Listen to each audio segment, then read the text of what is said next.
Hey everyone, this is Jungkook. Before we start, I want to know where you're listening from. Drop your country in the comments below. I don't know how to say this in a way that won't shake everything you thought you knew. I've been quiet for a long time, too long actually. Not because I was afraid to speak, but because I didn't know where to begin. But today, I have to try. Not as Jungkook from BTS, not as the guy you've seen smiling on stage, dancing through rehearsals, joking around in Run BTS. Today, I'm just Jungkook, the person trying to make sense of something that broke my heart in front of the camera. It wasn't a single moment, it was thousands of them. Small glances, lingering silences, words unsaid, and words that were spoken too late. This story, my story, isn't about scandal or drama. It's about truth, it's about Jimin, and it's about how the weight of love, friendship, fame, and silence collided in a way that left me shattered. For years, I've lived inside two worlds, one where I'm seen and one where I'm known. People have seen Jungkook the performer, but very few have truly known Jungkook the man who stood in the shadows of his own feelings. And when it comes to Jimin, I don't even know where the lines blurred anymore. Maybe they were never there to begin with. The camera was always there, always watching, always waiting. It captured our laughter, our inside jokes, our rehearsals, our concerts, but it also caught the tension, the quiet, the subtle shifts when things weren't quite right. I used to believe that as long as we smiled, the world would believe we were fine. But there comes a point when pretending becomes a cage, and inside that cage, I was screaming. I remember one particular moment. It was during a shoot. Nothing fancy, just another behind-the-scenes clip. The staff were moving around, adjusting lights, setting up. Jimin was sitting next to me, laughing about something Taeyang had said earlier. And I just stared at him, not because he was saying something funny, but because in that second, I realized how much I was hiding, how much I couldn't say. My heart felt too big for my chest. And the worst parts, I smiled for the camera, because that's what I was trained to do. This confession isn't about blaming anyone, not the fans, not the company, not the media. It's about me. It's about how I let fear decide the shape of my life. I thought I could separate love and work, heart and image. But when the person you care about most is also standing beside you every day, breathing the same rehearsed lines, walking the same tightrope of silence, the separation becomes impossible.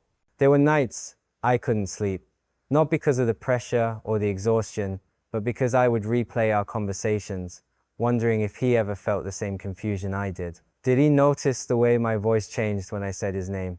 Did he feel the way I tensed when he mentioned someone else with too much warmth?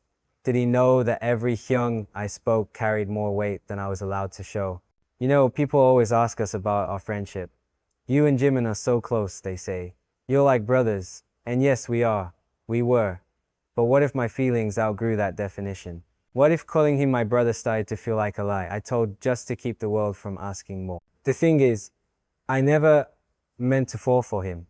It just happened quietly, like rain soaking into the ground. One day you're laughing at a joke he made, and the next you're wondering what it would feel like to hold his hand when no one's watching. And then one day you realize you've built your whole emotional world around a person who doesn't know it. I was terrified of ruining what we had, terrified of losing him. So I did what I was taught to do.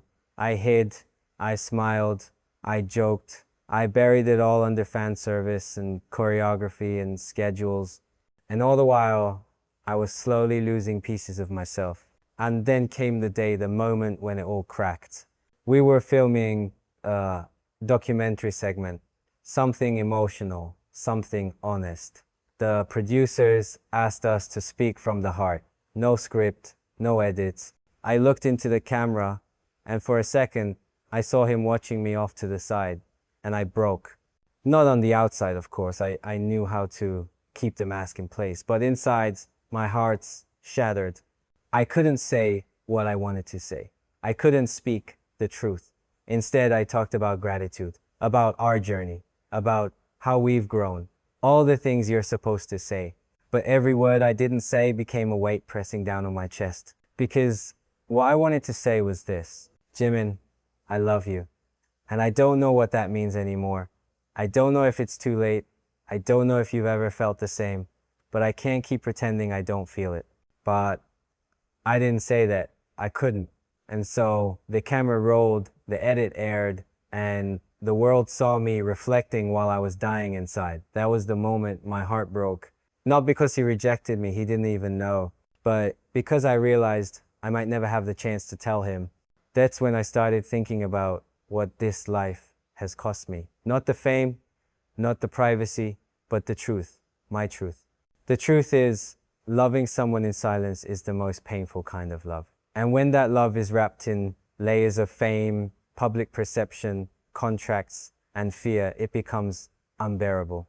That's why I'm speaking now. Not for shock, not for sympathy, but because I owe it to myself. And maybe, just maybe, I owe it to him. This is only the beginning of the story. There's so much more that I need to say. But for now, I just want to leave you with this. If you've ever loved someone silently, you're not alone. And if you're still listening, thank you. I didn't expect the silence between us to feel louder after that shoot. You think silence is absence of sound, of words, but this silence, it carried weight. It pressed against my ribs and made every breath feel like I was holding something back. And the worst part, nothing had even changed on the surface. We were still doing the same things, recording, performing, traveling, still smiling at fans, still leaning on each other during interviews, still joking backstage. But in my mind, something had cracked. I had looked into the camera, seen him in the corner of my eye, and realized I couldn't do it anymore, not like this. And yet, I did, because that's what I was trained to do, to keep going. But the more I kept going, the more I noticed something I hadn't allowed myself to see before. Jimin was changing too, not in some dramatic, overnight way. It was more subtle. Softer smiles, shorter replies, eyes that sometimes lingered a little too long or looked away too quickly. I began to wonder, was I imagining things? Was I projecting? Or had he noticed my inner storm and simply chosen not to speak on it? There was this one moment on tour after a show in Europe. We were in the dressing room, just the two of us for a few minutes. The others had gone out to meet staff and it was just quiet, the kind of quiet that invites honesty. He looked at me and said, "You okay?" Simple, gentle. But his voice had that tone like he already knew I wasn't. And I froze. I wanted to tell him everything, that I wasn't okay, that I hadn't been okay for a while, that being this close to him while pretending I didn't feel what I felt was tearing me apart. But all I managed was a half smile and a stupid, "Yeah, just tired." He didn't push. He just nodded and sat down next to me, shoulder barely brushing mine. And that simple contact felt like it set my skin on fire. And I hated it, not the feeling, the fact that I was afraid of it, afraid that if I leaned into it even a little, everything would collapse, that he'd pull away, that the world would notice, that the very thing I cherished most would shatter in front of me. But here's the truth I've avoided for so long. I don't think I was the only one afraid. There were signs, moments, fleeting expressions that told me Jimin was fighting something too. Sometimes, when our eyes met on stage for just a beat too long, I saw it. That unspoken something, that silent question hanging between us. But neither of us ever answered it, because we were both too good at playing our parts. And the world loved those parts, didn't it? Jungkook, they called us. Edits, theories, fanfics, ships. It was everywhere. And for a long time, I thought that was enough, that the fan version of us could hold the space for everything I couldn't say out loud. But it didn't. It never could. Because the real us, the quiet us, the us behind closed doors, that was something else entirely. I remember this one night in Japan. We'd just finished a particularly emotional concert, the kind where you leave your soul on stage. Back at the hotel, I couldn't sleep. My heart was racing from adrenaline, but my mind was stuck in this loop of replaying every glance, every interaction with him that night. The way he had hugged me longer than usual after the encore. The way his voice cracked slightly during Spring Day. The way he looked at me when I was singing my part in Magic Shop. I knocked on his door. I told myself it was just to talk, just to check in. But when he opened the door and saw me standing there, he didn't look surprised. He just stepped aside and let me in like he had been waiting. We didn't say much at first. He handed me a water bottle, sat on the edge of the bed, and patted the space beside him. I sat. We stared at the muted TV screen. Some random drama was playing with the volume down low. And then he said something that's burned itself into my memory forever. You ever feel like you're pretending so much you start forgetting who you really are? I turned to look at him, but he didn't meet my eyes. He just kept looking at the screen. And I wanted to scream, yes, yes, I feel that every day, especially around you. But I said nothing. I couldn't, because the air between us was fragile like glass. He finally looked at me, and in that moment, I swear, everything I had buried started clawing its way up. But before I could speak, he smiled, soft, sad, the kind of smile you wear when you've already decided not to say what's in your heart. That smile shattered me more than any rejection ever could. I left his room that night feeling like I had missed the only chance I'd ever get. And maybe I did. Or maybe we both did. But from that night on, I knew something had to change. Because love, when it's kept in a box for too long, doesn't stay soft and beautiful. It starts to rot. And I didn't want my love for him to become a wound I had to hide forever. That's when I started writing this confession, this story. I needed a space where I could finally tell the truth, where I could say the things I couldn't say in hotel rooms or under stage lights. I don't know if Jimin will ever hear this. I don't know if he'll understand. Maybe he'll be angry, maybe he'll be relieved. Maybe he'll just be silent. But I can't be anymore. This is just the second part of the story. And it only gets harder from here. Because soon, I'll have to tell you what really happened. The thing that finally pushed everything into the open. The thing I've never said to anyone until now. But for tonight, just know this. Loving someone you can't speak about is a kind of heartbreak that never leaves you. And I'm still trying to learn how to breathe through it. There's a moment in every story where silence can no longer protect you. For me, that moment came during a live broadcast. Not some major concert or award show, just a casual V Live session. One of those nights when the members take turns connecting with ARMY, talking about their day, sharing random thoughts, and laughing over old memories. It was supposed to be light, fun, harmless. But when the screen turned on and I saw my own reflection in the monitor, I knew something was different. I wasn't sure what I was going to say, but I could feel it inside me, the ache, the need to be honest, even if I didn't fully understand what I was trying to say yet. I talked about music at first, about writing. I even joked a little, trying to settle the nerves that were starting to rise like a wave in my chest. The comments were pouring in, full of love and emojis and teasing questions. And then someone typed, "Who's the one person you think about when things get really hard?" It was a simple question. I could have answered it in a dozen safe ways, my mom, the members, ARMY. But instead, I froze. Because in that split second, only one face came to mind, Jimin's. I didn't say his name, but I looked away from the screen for a moment, and I think the silence said more than I ever could. The comments slowed for a second, as if they felt it too that I had let something slip through the cracks. I ended the live early, gave some excuse about being tired, turned off the phone, sat in the dark. My heart was racing, my hands were shaking, and I wasn't sure if I was relieved or terrified. The next day, he asked me about it. Not directly, but in that way Jimin has, where he tests the waters without diving in. "Your V Live last night," he said casually while we were walking down the hallway after rehearsal. "You seemed different," and I just shrugged. Was I? He glanced sideways at me, his mouth pressed into that soft line I knew too well, the one he wore when he didn't want to push. And for a moment, I wished he would. I wished he'd just stop walking, grab my hand, and say, "Tell me what you're really feeling." But he didn't. And neither did I. Because we were standing in the middle of a corridor where cameras could be hidden, staff could walk by, fans could be watching, the danger of honesty felt too big. So we kept walking. That's the thing about this life. Everything is calculated. Every word, every gesture, every breath even. You learn how to speak in coded language, how to smile in ways that mean nothing and everything. You become fluent in hiding, but hiding is exhausting, especially when what you're hiding is love. It's strange, isn't it, that the person who made me feel most free was also the reason I felt most trapped. I wanted to protect him from rumors, from headlines, from the way the world turns something pure into something controversial. But in doing so, I ended up caging myself too.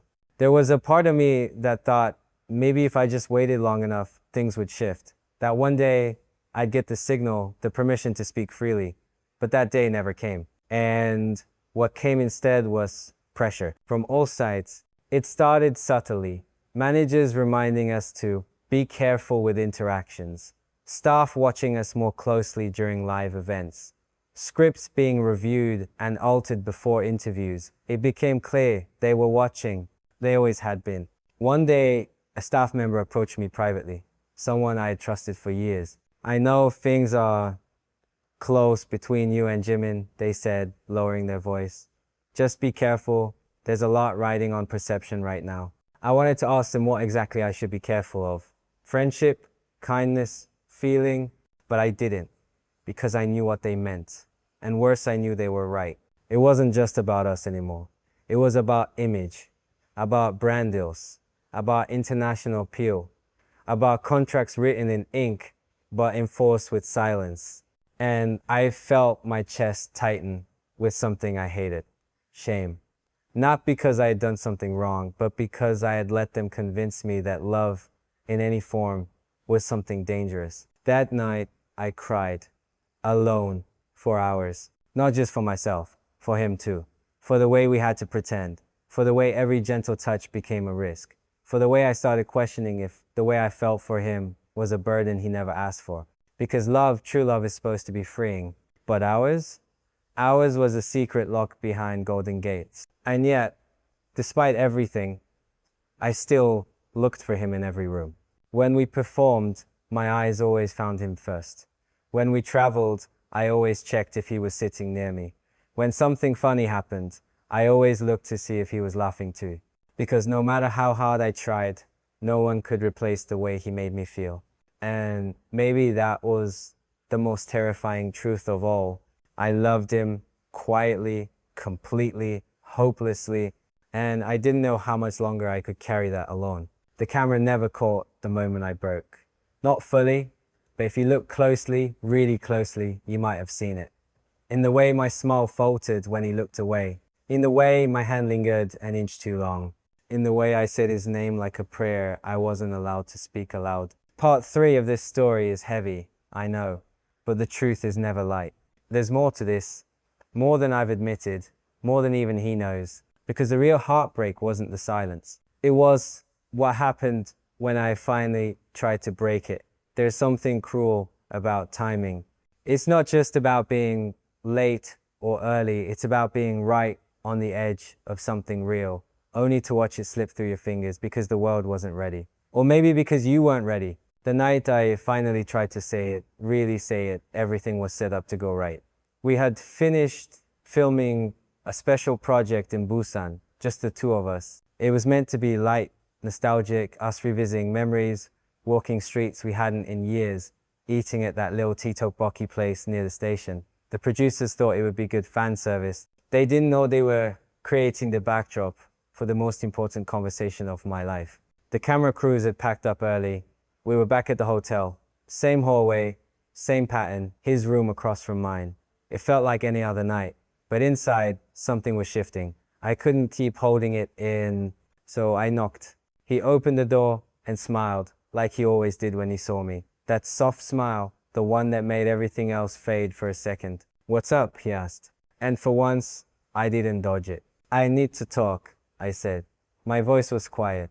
He noticed. He stepped aside. We sat by the window. The city lights were reflected in the glass, and I could see both of our faces blurred, twin silhouettes suspended between what was and what could be. I took a breath. My heart was hammering. This wasn't rehearsed, it wasn't polished, but it was real. "Jimin," I said, "there's something I've been carrying for a long time. and I don't know if it's right or if I'm allowed to feel it, but I need to say it just once. He looked at me. I mean, really looked at me, and in that moment, I think he already knew. I love you, I said, not just as a friend, not just as a bandmate. I don't even know when it changed, or maybe it was always like this, but it's the truth. And then I waited. He didn't speak right away. His expression didn't change, but his eyes did. They flickered with something I couldn't read. Fear, surprise, relief. He stood up, walked to the other side of the room. For a few seconds, I thought I had made the biggest mistake of my life. And then he said something I'll never forget. I knew. He said it softly, like it hurt to admit. I've known for a while. I just didn't want to break anything. I didn't breathe. I couldn't. He turned back to me. Do you know what it's like to feel something you're not sure the world will let you have? To love someone and know that if you reach for it, you might lose everything else? Yes, God, yes. That's exactly what it was like. We didn't hug. We didn't cry. We just sat in that room in a kind of stunned stillness, realizing that everything we had buried was now breathing between us. And for a moment, it felt okay. But only for a moment, because truth doesn't exist in a vacuum. It echoes, it spreads, it reaches people you never intended to touch. 2 days later, the rumors started. A blurry photo, us on the street in Busan, heads leaned close, hands brushing.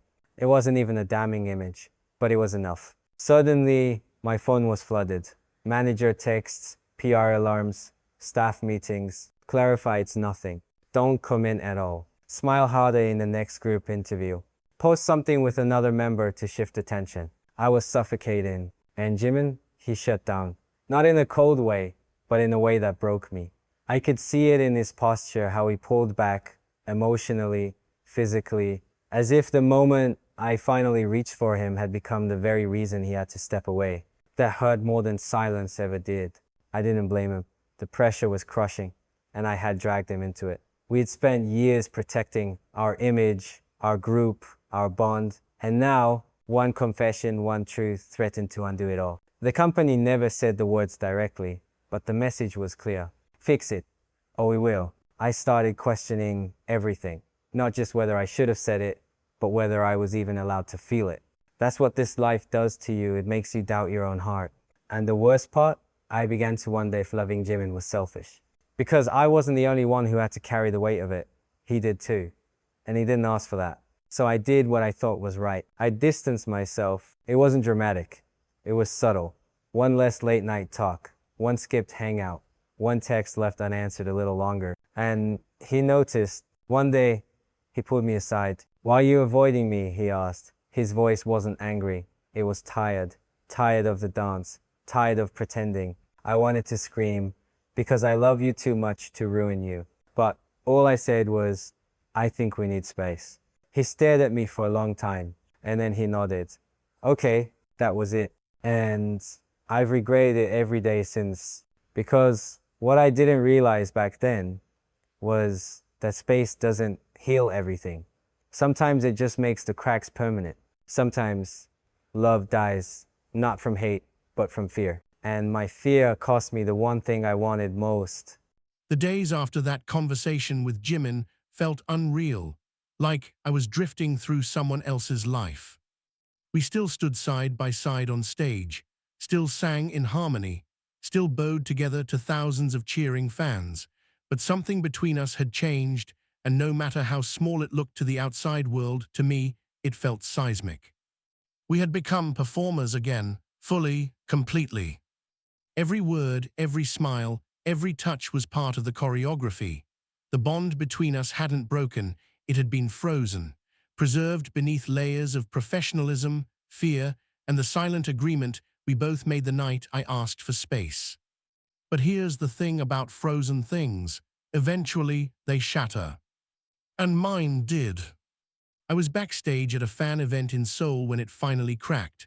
Someone had compiled a video montage for us, a reel of past moments, filled with laughter and tears, silly antics and heartfelt messages. It was meant to be sweet, nostalgic, a thank you to us from ARMY. But then a particular clip played, one I hadn't seen in years. It was from our early days, maybe 2015, Jimin and I, goofing off in a green room, singing over each other's lines, laughing so hard we could barely breathe. At one point, I looked at him in the video, completely unaware of the camera, and the look on my face, it hit me like a punch to the chest. I had loved him even then. It was written all over me. And for a moment, I didn't recognize the person watching from backstage, because that Jungkook, the younger one, hadn't learned how to hide yet. He hadn't been taught how to fold love into a tight box and tuck it behind the walls of what was acceptable. My throat closed, my hands started shaking. And I realized something that terrified me. Even after asking for space, even after trying to bury what I felt, it hadn't gone away. I still loved him. I always had. The next few days blurred together. I went through the motions, practices, interviews, variety appearances, but my mind was somewhere else. And more than that, my heart was beginning to rebel. I started dreaming of him again, not the fantasy kind, the quiet kind, us on a bench at night, him brushing his fingers against mine, neither of us speaking because we didn't have to. And each morning when I woke up, it hurt more, because reality was so much colder. One night after another full schedule, I stayed behind in the practice room. The others had left, the lights were dimmed, and the mirrors reflected a version of me I didn't want to see. Exhausted, hollow, pretending. So I did something I hadn't done in months. I messaged him. Just one line. "Can we talk?" He replied faster than I expected. "Come over." I remember standing in the hallway, staring at his door, heart pounding like it did that night in Busan. But this time, I wasn't sure what I was walking into. I only knew I couldn't keep carrying this silence. He opened the door, and his expression told me everything. He was just as tired of pretending as I was. We sat on the floor, backs against the wall, and for a while neither of us said anything, just shared space again, let the quiet soften the edges between us. Then he said it. "You know, space didn't make it easier." I turned to look at him. He wasn't smiling. He wasn't angry, just there, unguarded, open. I swallowed. "I thought it would protect you." He shook his head slowly. "Protect me from what? From being loved." The words hit like thunder because he wasn't asking as a joke. He meant it deeply. And I had no answer. Because yes, that's exactly what I was doing. I thought that loving him out loud would bring him pain, that confessing what I felt would make his world harder, that being associated with me as more than a friend would turn his life into a war zone of speculation and headlines and whispered betrayals. But in trying to protect him, I hurt him anyway. He looked at me then, really looked. "Do you think I didn't feel it too?" he asked. And my breath caught. I didn't dare move. He continued. "Maybe I didn't say the words. Maybe I was too scared, but I felt it. Every time you pulled away, I felt it like a punch to the chest. And I kept thinking, maybe you changed your mind. Maybe I imagined it all." I wanted to reach for him, to take his hand, to erase every doubt I had put into his heart. But I had already done so much damage. Still, I had to try. "I never stopped loving you," I said, my voice barely above a whisper. "Not for a second." He closed his eyes, and for a heartbeat, we just breathed.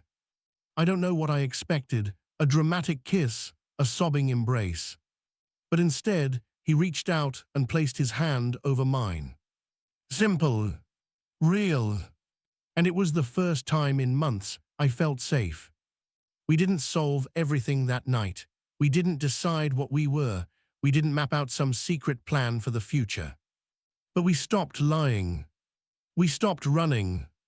And in that, there was peace. But peace in private is one thing. Peace in public, that's something else entirely. Because the world wasn't going to stay silent forever. And the next storm was already building, just beyond the cameras.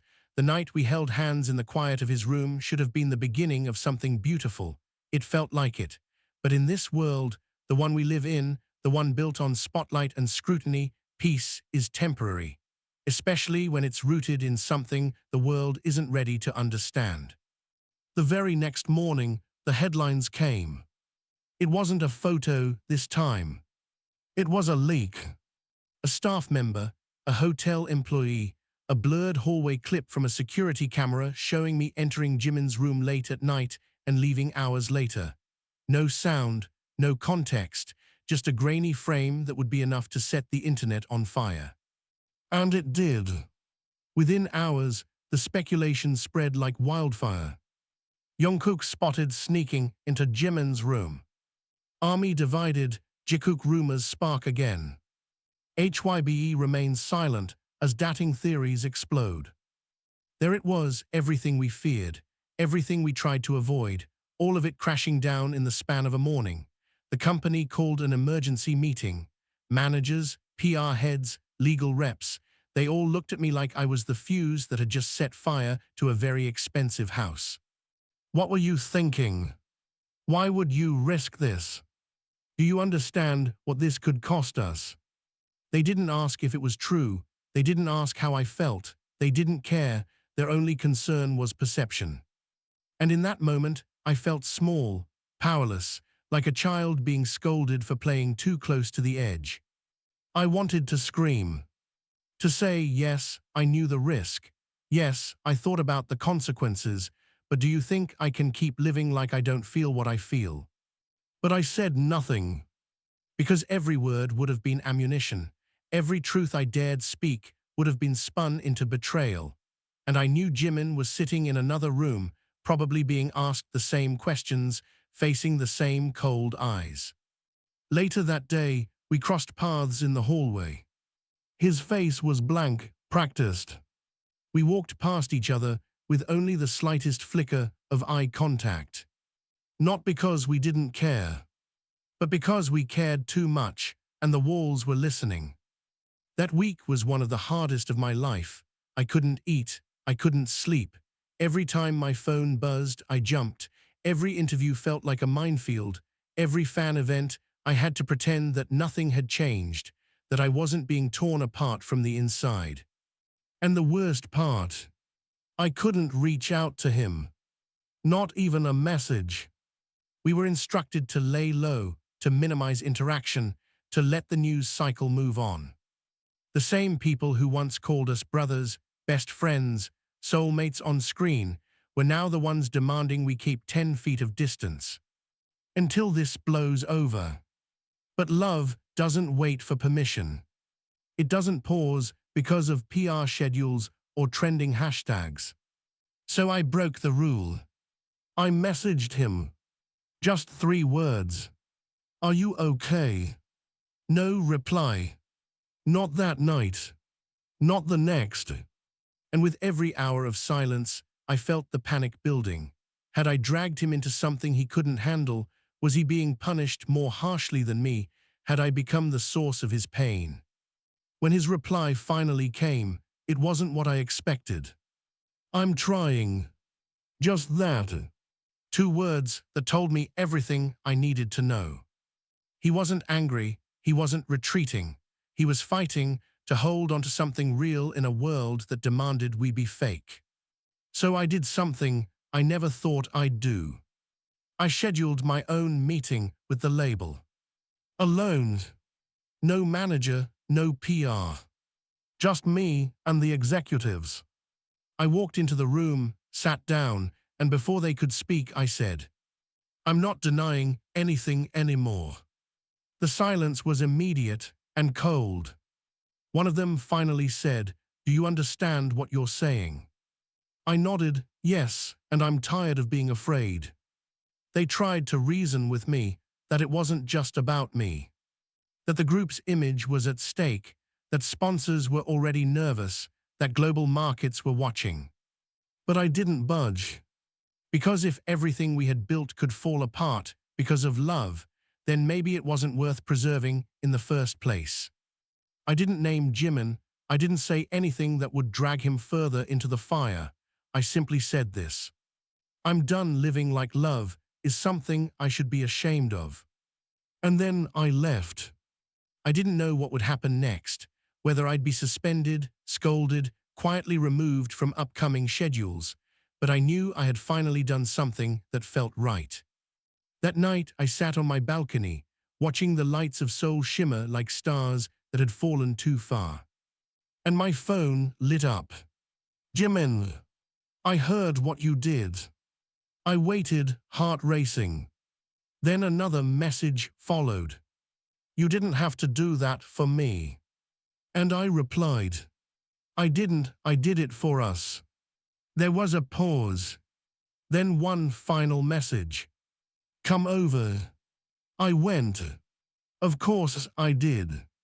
And when he opened the door this time, there was no tension, no fear. Just him, just me. He pulled me into a hug.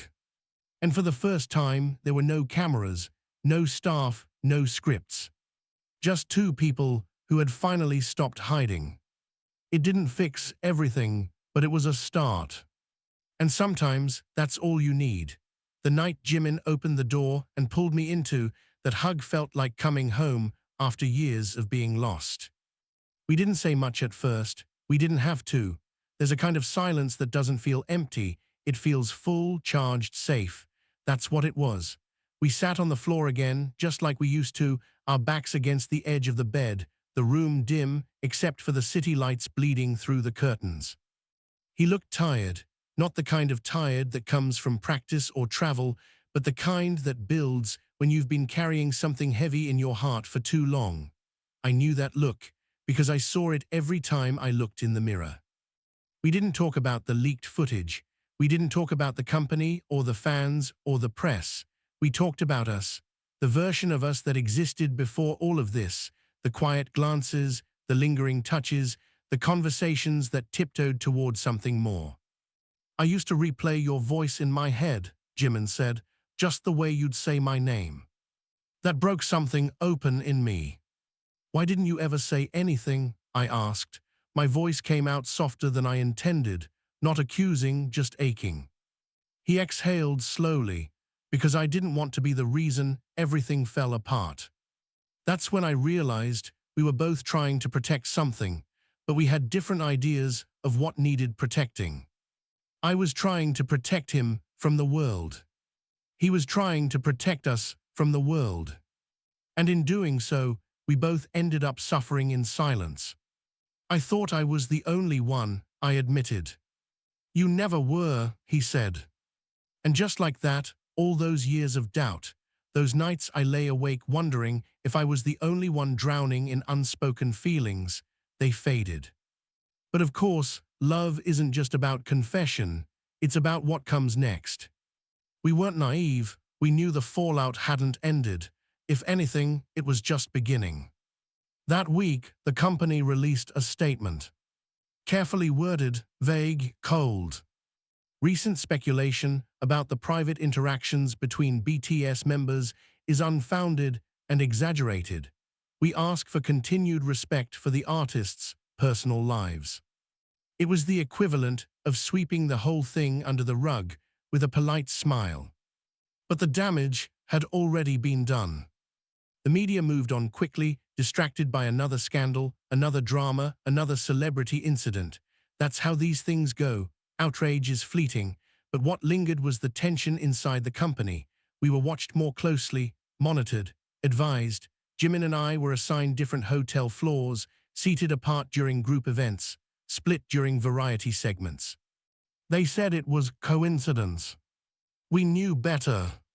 But we played along, because we had learned how to survive under a microscope. The truth is, being an idol means mastering the art of restraint. We know when to smile, when to deflect, when to redirect. But nothing had prepared me for the restraint required to love someone you're told to pretend you don't care about. So we created our own language. A glance during soundcheck, a lyric choice during rehearsal, a half-second longer handshake on stage. All these small rebellions meant everything to us. Still, the pressure grew. There were whispers, both from within and beyond. A stylist who started treating me colder, a makeup artist who avoided eye contact, brand reps who asked subtle questions about public alignment. It was like stepping into a world where love had become a liability. And I started asking myself questions I didn't want to face. How long can we keep this going? Are we strong enough to live half in shadow? What happens when pretending starts to erode the very thing we are trying to protect?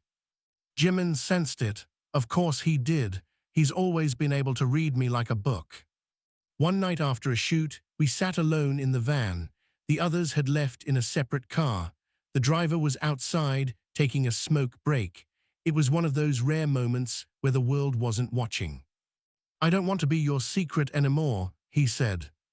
I looked at him, startled, not because I didn't feel the same, but because I didn't expect him to say it first. He turned to face me fully. "I do mean I want some big public announcement. I want to be someone you can look at without flinching." God! He didn't know how many times I had caught myself pulling away too quickly, hiding feelings behind a nervous laugh, avoiding eye contact when it got too real, not because I didn't love him, because I did, but because I didn't know how to carry that love in a world that wasn't built to hold it. "You're not a secret to me," I said quietly. "You've never been." "But I feel like one," he replied. And I didn't have an answer. Because deep down, I knew he was right. The next day, I told my manager I was taking a break. Not a formal hiatus, just a few days. To breathe. To think. To figure out what kind of man I wanted to be, not just as Jungkook the idol, but as Jungkook, the person who had spent too long choosing silence over truth. I went to the mountains. Alone. No phone, no schedule, just nature and time and the echo of his words in my head. "I don't want to be your secret anymore." That sentence followed me everywhere. It wove itself into the trees, into the sky, into the quiet. And in that stillness, I made a decision. If I was going to keep loving him, and I needed to stop loving him in fear. And that meant doing something I had never dared to do before. Choosing love without asking for permission. I came down from the mountains with one clear truth burning in my chest. If you have to hide your love to protect it, maybe you're not protecting it at all. The silence had cost us too much, and I wasn't willing to lose him, not again, not quietly, not just because the world wasn't ready. So I called him. It was late, I didn't know if he'd pick up, but he did, on the first ring. "Hey," he said softly, and it was the safest sound I'd heard in days. "I want to see you," I said. "Where?" "Anywhere." We met in the back of a coffee shop in a neighborhood no one would expect to find us in. We wore masks, hats pulled low, our eyes hidden, but we knew each other. We always did. We didn't say much at first. The air between us was heavy, like we both knew something was coming, but were afraid to look it in the eye. Then I said it. "I don't want you to feel like a secret anymore." He stared at me, his eyes sharp but vulnerable. "And how do we do that?" I paused. Then I said the thing that had been sitting in the center of my chest since I left for the mountains. "We stop living for other people's comfort." It was a bold thing to say, maybe even foolish, but it was honest. "I don't mean going public," I added quickly. "I don't mean making some spectacle. I just mean we stop shrinking ourselves. We stop pretending." Jimin leaned back, crossing his arms. His eyes didn't leave mine. "You really think we can do that?" And I nodded. "I think we have to." He was quiet for a moment. Then he reached across the table and touched my hand, just once, briefly, beneath the shadows of our sleeves. "I want that too," he said, "more than anything."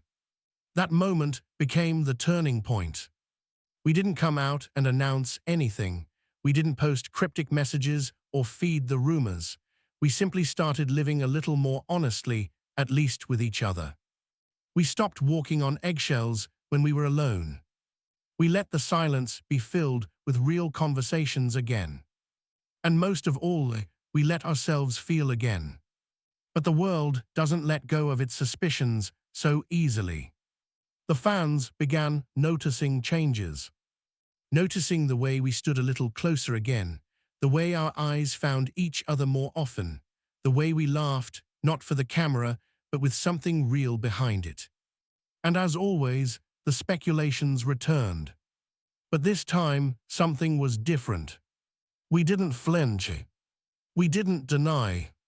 We didn't play coy. We didn't feed it, but we didn't run from it either.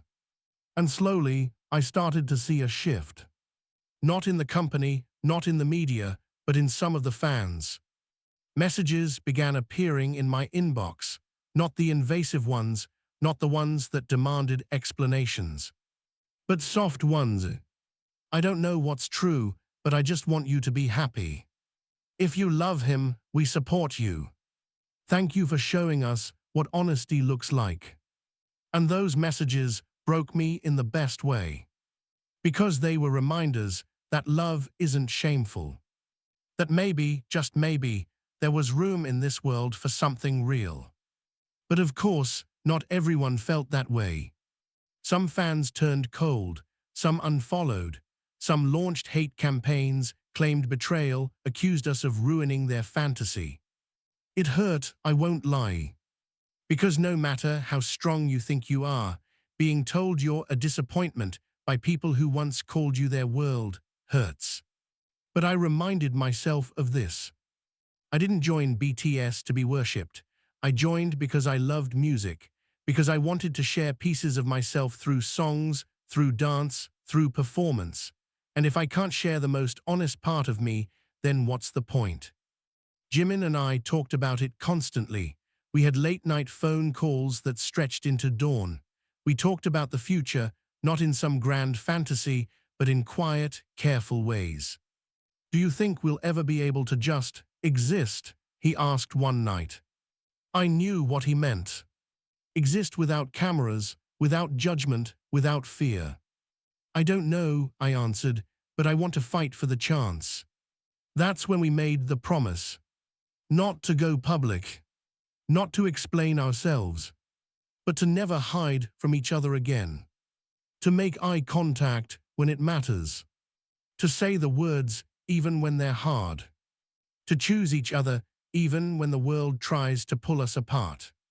And we kept that promise. Every day. Through the chaos, the pressure, the carefully managed appearances, we kept showing up for each other. In small ways, in real ways. We weren't perfect. We still had moments of fear, of hesitation, of wondering whether the cost was too high. But then he'd smile at me across a room full of flashing lights, and I'd remember why it was worth it. Because he is worth it. Because we are. And if I lose everything else in the process, but get to keep this truth, I'll take it. But deep down, we both knew. The world was still watching. And it was only a matter of time before something else forced the truth to the surface, whether we were ready or not.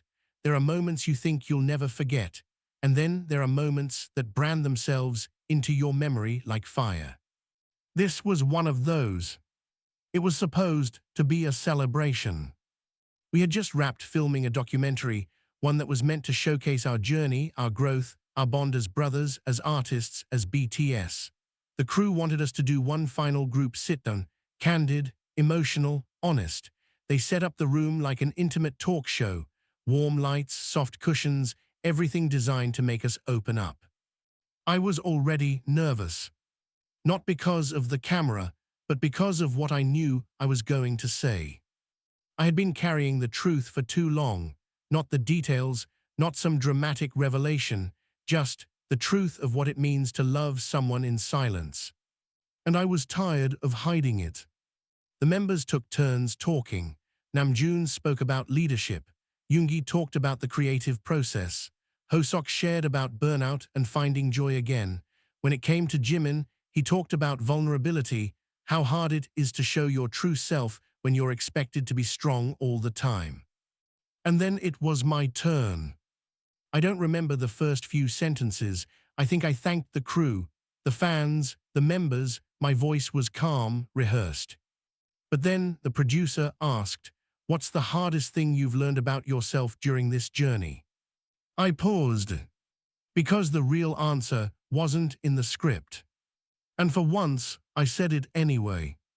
I've learned that sometimes silence isn't strength, it's fear. The room got still. I kept going.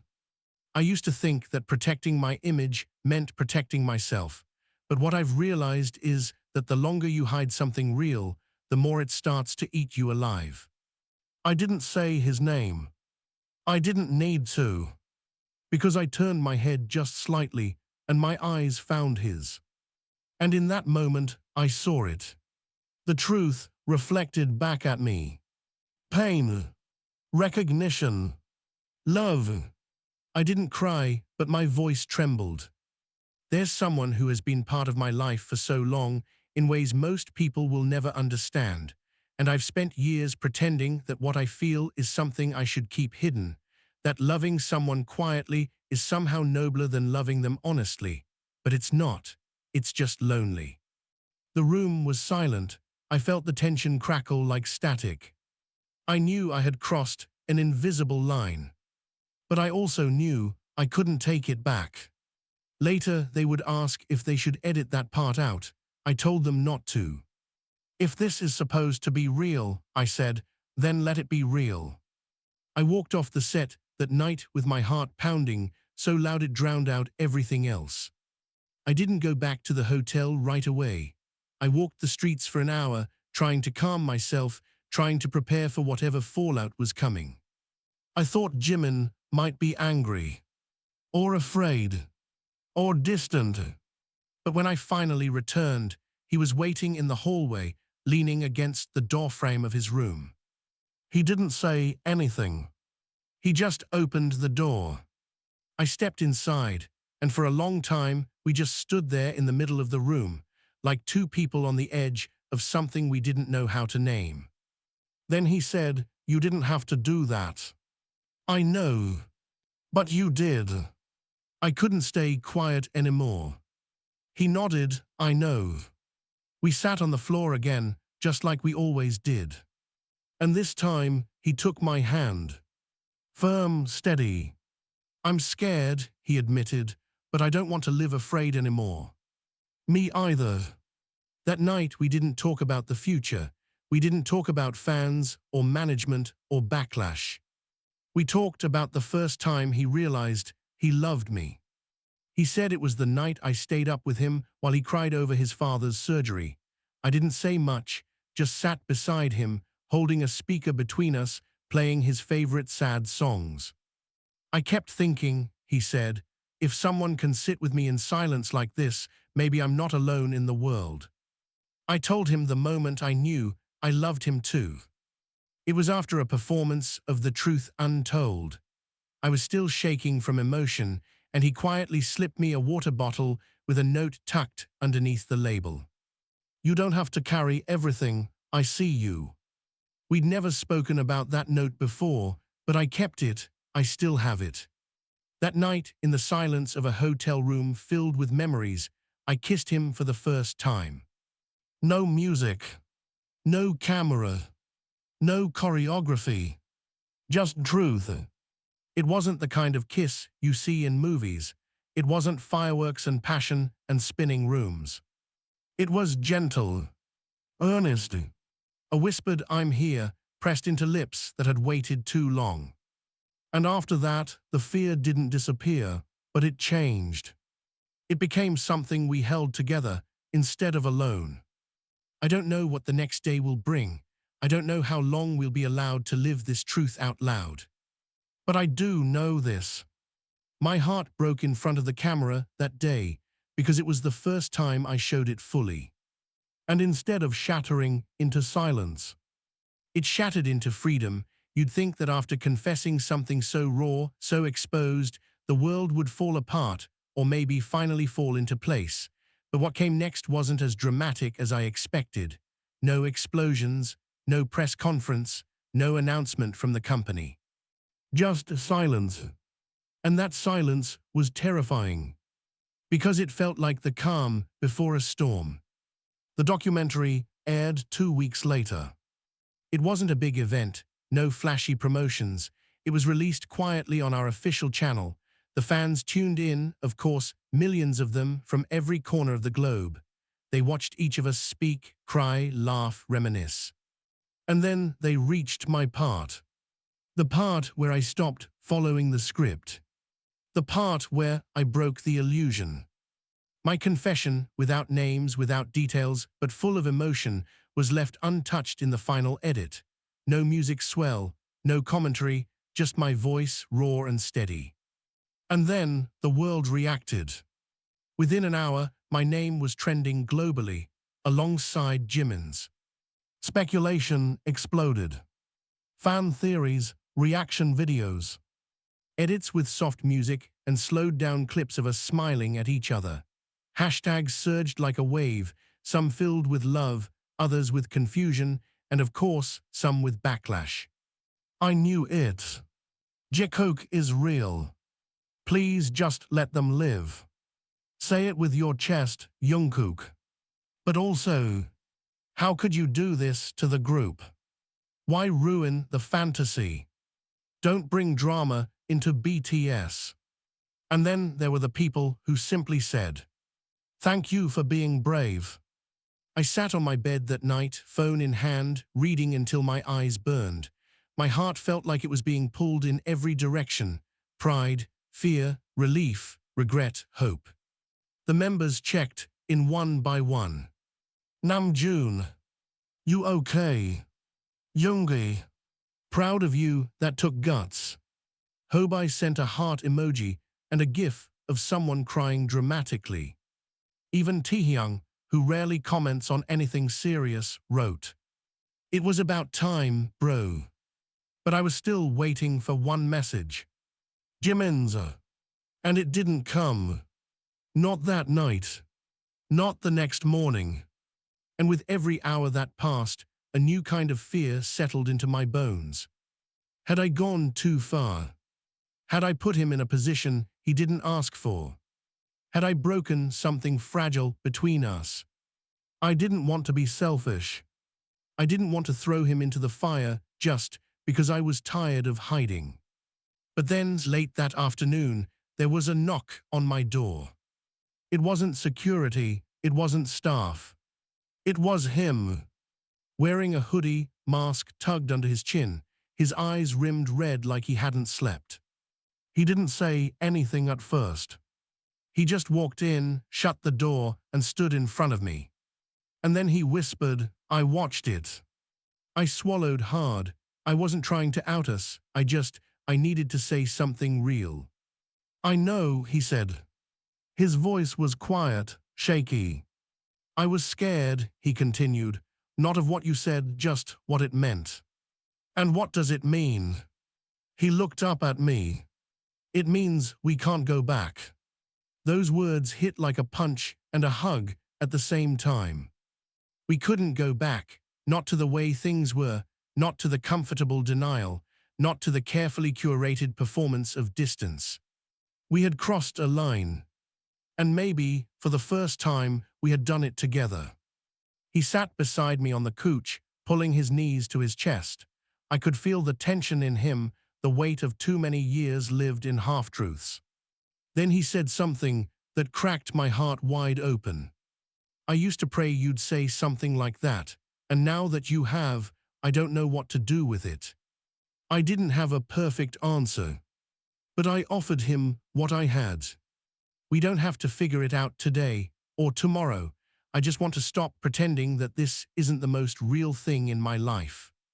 He looked at me, tears filling his eyes. Me too. We didn't hug, we didn't kiss. We just sat. Two people tangled in something messy and beautiful and terrifying. And in that silence, I realized something else. Sometimes, the bravest thing you can do isn't shouting your love from the rooftops. It's whispering it in a world that wants you silent and refusing to take it back. In the days that followed the release of the documentary, things didn't erupt the way we feared, but they didn't exactly settle either. It was like walking through fog. Everything felt muted but heavy. Every glance, every text, every conversation carried a subtext. Do they know? Are they watching? Will this be the day something snaps? The company remained silent. No official meetings, no reprimands, no direct emails, just a subtle shift in tone, polite but colder, professional but tight-lipped. We were still invited to schedules, still looped in with the group, but I could feel it, how the air changed when I walked into a room. The smiles didn't reach as far. The small talk felt calculated. I had become the unspoken subject in every space I entered. But somehow, I didn't feel alone. Because this time, Jimin didn't let me walk through it by myself. He showed up, quietly, consistently. He waited in my dressing room between shoots. He walked beside me through parking lots under the cover of hats and hoods. He didn't speak for me, but his presence spoke volumes. It wasn't about being loud. It was about not disappearing when things got hard. And that, to me, was everything. Still, I knew a reckoning was coming. The silence couldn't last forever. That moment arrived sooner than expected. It was a private meeting. Just me, Jimin, and 2 senior staff members from the company. No legal team, no PR reps, just a casual sit-down to align our future image direction. That's what they called it. But I saw through it. It wasn't about alignment, it was about control. They spoke carefully, not unkindly, but with the kind of rehearsed language that makes you feel like a brand instead of a person. There's been a lot of online speculation following the documentary. We understand the need for creative expression, but clarity is also important for our audience. We hope you both consider how your choices reflect on the group, the brand, and the broader business. They never used the word relationship, never said romantic, never accused. But the implication hung thick in the air. You've crossed a line, reel it back in. Jimin stayed silent through most of it. But I didn't. Because I had already decided I wouldn't keep shrinking. I understand your concern, I said, but I didn't lie. I didn't violate anyone's trust. I spoke about me. One of them adjusted his tie. And do you understand how that might be interpreted? Yes, I said, and I'm okay with that. The silence that followed was almost comical. I could see the flicker of frustration behind their neutral expressions, but I wasn't being defiant, I was being honest. And when they turned to Jimin, asking if he wanted to add anything, he simply said, "I support him." Those 3 words, so simple, so calm, shifted everything. Because up until then, I think they assumed I was acting alone. That maybe this was a phase, a rebellion, an emotional misstep. But Jimin's voice, quiet and unwavering, told them otherwise. We left that meeting without consequences, at least not immediate ones, but we knew what would follow: a slow, calculated distancing, fewer schedules together, carefully staggered appearances, the machinery of image management spinning silently into motion. But this time, I didn't feel the panic I used to feel when control slipped from my hands. Because I wasn't hiding anymore. That night, back in my apartment, Jimin and I sat on the couch, sharing takeout and silence. The city lights poured in through the windows, the hum of traffic below a steady reminder that life kept moving. "I'm proud of you," he said, picking at the last of his noodles. "For what?" "For not backing down, for saying what I've always been too scared to say." I leaned back, resting my head against the cushion. I wasn't brave, I was just tired. He looked at me. Sometimes, tired is the only way we ever get honest. That line stuck with me. And as we sat there, side by side, hands brushing but not quite touching, I realized something. We were still in the eye of the storm. The hardest days might still be ahead. But in that moment, we had something we hadn't had in years. Clarity. Not of what the world thought of us, not of how the company would react, but of who we were to each other. No more pretending. No more apologizing for the shape of our connection. We weren't perfect. We didn't have a roadmap. But we had truth. And for the first time, that felt like enough. The funny thing about the truth is, once it's out, it doesn't echo as loudly as you think it will. The world keeps spinning, the sun rises, people go on with their lives. But for you, everything changes. It wasn't just about a documentary or a subtle confession or trending topics that faded after a few days. It was about what happened after. The quiet, the stillness, the peace. For years, I had lived under this unspoken rule. If I want to keep everything I've worked for, I have to lock away the most important part of myself. I thought I was protecting something, my career, my reputation, Jimin. But I wasn't protecting anything.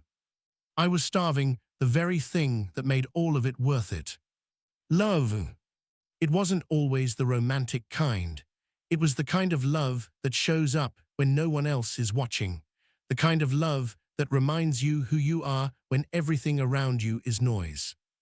Jimin is that for me. He always has been. And now, after all the chaos and whispers and half-held breaths, we found ourselves standing in the stillness, together. We didn't post anything. We didn't go live to address the rumors. We didn't feed the fire or fan it. We just lived. I remember one morning, weeks after the dust had settled, I woke up before him. The curtains were slightly open, the golden light spilling across his face. He was sleeping on his side. Hand curled beneath his chin, lips parted just slightly. And I thought, this is it. Not the fame, not the applause, not the perfection we chase on stage. This quiet, unguarded moment. This man who had stood by me even when I was scared of standing next to him. This was the truth I had been afraid of losing.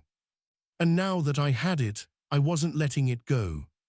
There were moments when fear still crept in. Of course there were. What if the company pushes harder? What if the fans turn? What if the media finds a way to twist it into something ugly? But for every what if, there was also a what is. What is real is that we know who we are. What is real is that no matter what the world says, we get to decide how we love. And what is real is that every moment I spent hiding this was a moment I don't get back. I don't want to lose any more of them. So here I am. Not with a grand speech. Not with some viral post. Just with this story. My story. And if you've listened this far, then maybe you see me a little more clearly now. I'm not asking for approval. I'm not asking for understanding. I'm simply telling the truth. Because sometimes that's the only way to be free. There's one more thing I want to say. To Jimin, whether the whole world hears it or not, thank you for being patient with me, for loving me when I didn't even know how to love myself, for standing still when I was running in circles, and for letting me fall in love with you even in silence. But I don't want silence anymore.